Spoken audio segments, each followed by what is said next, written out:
Hey everybody out there, this is Seto, and today for you guys, I wanted to discuss about something that a lot of people have been asking me to talk about, but to tell the truth, I'm not really into that, and that is my thoughts on the upcoming ban list.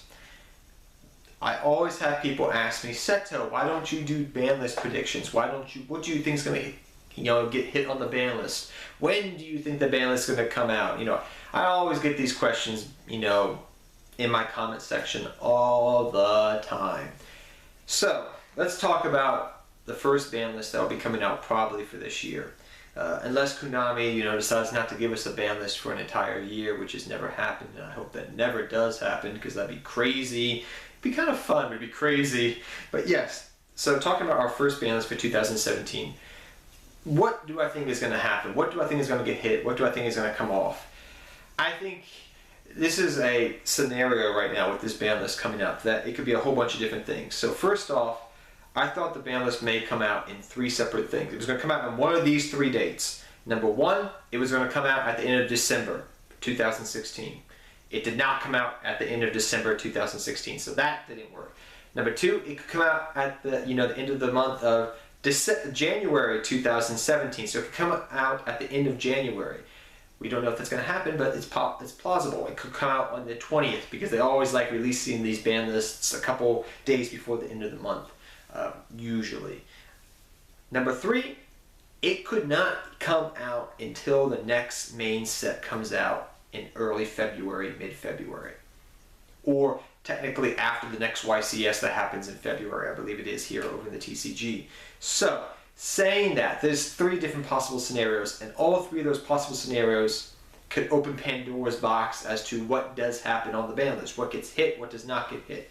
The two things I think are definitely going to happen, there's three things I literally can say that are going to happen on the ban list. Number one, we are going to probably have a ban list very soon. Number two, I think Sangan is going to come off the ban list because he's already got his errata over here in the TCG, which means he will probably go back to 1 on the upcoming ban list. And number three, I think to some degree, Terror Top may get hit to 1. I don't know. I really don't. But I think that it was pretty much your three things that may happen. I think Terror Top will get hit, but I'm not quite sure. Who knows? It may get hit on this list or next list, but I think it will get hit. But that's like the general consensus I hear from people, but who knows? It's Konami. They've done weirder things before. The reason I say it will be different if the ban list is released in the end of January, and then the difference between after the next set or February is because you have Zodiacs coming out soon. And you're also going to have, not shortly after that, you're going to have Eidolons, and then you're going to have Wind Witches, and then you're going to have all these crazy things. And then don't forget, you got True Kings coming out down the road.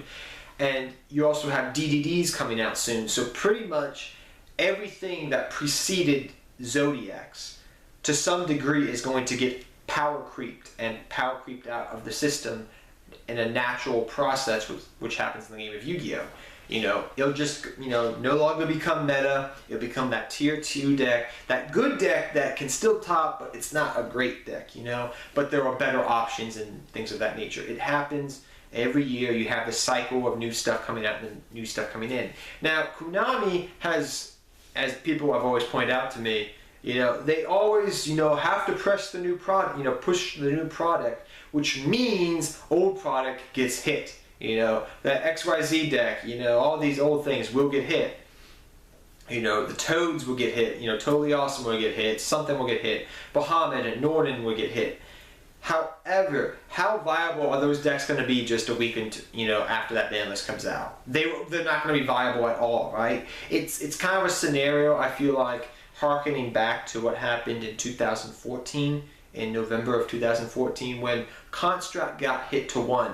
However, Construct was already being power creeped as it was by Dark Destroyer and other things. So things like Stellar Knights and Yang Zings and everything that had come out during the Duelist Alliance era were starting to get power creeped with the Cosmos and the Cleeport, the Clees, coming out, because I think Clees came out. Did Clees come out by then? No, please were later on, were before that. So like, what I'm trying to say is like, things were already being creeped out. However, Konami felt the need to hit those older cards, like Necros and whatnot. I think was in that format too. Yeah. So that was the thing. You know, they're hitting stuff that wasn't going to be much relevant for much longer, really. But what was the need for it? I think it's a catch-22 here. They're either going to hit stuff that's already out, your ABCs maybe, your Paleozoic stuff, your totally awesome heroes, your totally awesome decks. You know, they may hit the node in, who knows? I'm not here to discuss what they're going to hit. But if the ban list was to come out today, they would probably hit those decks. But if the ban list was to, say, come out in, you know, 2 more weeks or 3 more weeks when the next set drops, those cards are going to get power creeped. They may not hit them as much. And I've always been a proprietor in the game of Yu-Gi-Oh! To having decks still be around. I'm not one to say, hey, you should murder every single deck out there so it is no longer playable. I'm not one of those type of guys. I'm the type of guy that says, I want you to hit that deck. You got it? I want you to kill that deck. But I want the deck to still be able to function a year from now. I don't want it to be broken. I want it to be balanced. Does that make sense? I want the deck to be playable and balanced, not broken, you know, for whatever era it's in, quote unquote. And that's just my feelings. I want decks to be playable. I don't want them to be unplayable because it kind of makes me feel bad. It's kind of like with the scenario what they did with Shadal's. They banned Construct when I think Construct could have been fine at 1. What was the point? What was the point? You know, looking back on it now, it's like, what was the point of that? That made no sense. The deck's really not as playable because Construct is at 1. If Construct came back to 1, the deck's not going to be broken. It's not going to be tier 1. But what is it? What is it then? It's playable. So I'd rather see a playable deck instead of a deck get slaughtered on the ban list. Now, if it's a deck that keeps reoccurring over and over again, Infernity. Infernity, I hate that deck. I'm sorry. I'm sorry that all my Infernity players out there. I hate that deck. I've hated it for too many years. But a deck like that keeps rearing its ugly head, Konami will eventually say, "Pooh!" and hit you out of the ballpark. They're slamming you out of the ballpark because you've been around for way too long and been too dang good. So that's a scenario where I'm like, the deck's really just broken on its own. But like a lot of times what happens in the game of Yu-Gi-Oh! Is there's these, in today's game really, these key pieces to a deck that come out that make a deck broken. Like if you look at Monarchs really, it's a perfect example of what I want to see happen to a deck. They hit Pantheism and they hit Ether, okay? Those two cards were really the broken cards of the deck, right?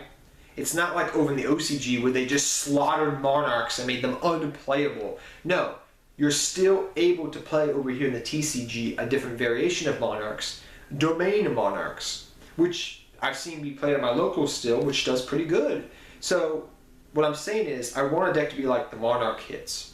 It hurts the deck. It makes it not as broken, not as powerful, but it's still playable. So that's what I want to see when a ban list comes out. I don't like seeing decks getting slaughtered. I don't mind broken cards getting hit, no matter what other people think. But I don't want to see decks get slaughtered because I want to see them still be playable. Not because of the fact that, I have a vendetta against said deck. No, it's not that. It's the fact that I want to see that deck, see what it does in a year. See what it does when Legacy support comes out in 2 years, That's what I want to see. So those are just my thoughts, guys, on the ban list coming up. I don't know when it's going to come out. I think it's going to really depend. They may depend upon the date it comes out.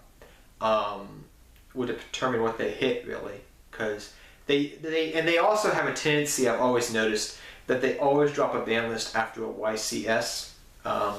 For example, like they've done it in the past a lot of times. They'll look at the YCS as kind of like a testing ground for the new stuff that just came out, and they'll look at it, especially now since the separation between the OCG and TCG, they'll look at it, and I feel like they look at it and they're like, okay, this is what's topping a lot. These older decks that were topping are not topping as much, thus we can just give them a little tap on the shoulder, but these other decks, we may want to get a little tap on the shoulder. So when this new ban list comes out, it's going to either be hitting a lot of different things, you know, a lot of cards that are very powerful right now, or it's not going to do much and it's not going to really have an impact on the meta, but maybe the next ban list would. So I mean, people, and another thing I'll always mention about ban lists is in this video here, no ban list will make everybody happy. There's not a single ban list that will make everybody happy, really. I've never heard of, you know, everybody in the Yu-Gi-Oh community being happy about a ban list. They've always said, well, these cards should have been hit, or that card shouldn't be hit, or they didn't hit that deck hard enough, it's still going to be viable, you know, even though after the ban list it never does anything. You know, I feel like Konami's a little bit more surgical in what they hit sometimes. Sometimes you blatantly can see what they're doing, sometimes you can like, oh, okay, I see what you're doing. But those are just my thoughts. I'm going to end the video here, guys, but tell me, is that, I really want to know, are you guys feel the same way that I do? When Konami hits a deck, you don't want to see that deck become unplayable. You just want to see it become more balanced, more not broken, I guess you could say. But till next time, take care, have fun dueling, good luck dueling, and I'll see you guys next time. Take care, everybody.